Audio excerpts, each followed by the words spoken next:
బాప్తిస్మానికి నీళ్ళలోకి వచ్చినప్పుడు ఎందుకు తీసుకుంటున్నావు బాప్తిస్మ అంటే ఒక్కొక్క బిడ్డ చెప్తుంది, నేను యేసయ్య దగ్గరికి వెళ్ళాలి, నాకు యేసయ్య కావాలి. ఎందుకని యేసయ్య కావాలంటే యేసయ్య నాకు ఇష్టమైన వాడు. యేసయ్య నన్ను ప్రేమించి ప్రాణం పెట్టాడు, నేను కూడా యేసయ్యని ప్రేమిస్తున్నా.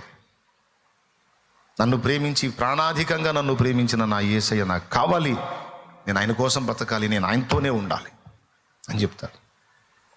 ఇలాంటి దేవుని ఎడల ప్రేమ కలిగిన బిడ్డల్ని కొంతమందిని చూశాడు ఆయన. చూసిన వాళ్ళని నిర్ణయించాడు, ఈ గుండెలో నా పట్ల ప్రేమ ఉంది, ఈ గుండెలో నా వార్త అందిందంటే ప్రేమ పుట్టిద్ది, నా మాట అందించానంటే ప్రేమ పుట్టిద్ది, నా ప్రేమ తెలుసుకున్నాడంటే ఇక నన్ను ప్రేమించడం మొదలు పెడతాడు, నా ప్రేమ తెలుసుకుందంటే ఇక నన్ను వదిలిపెట్టదు.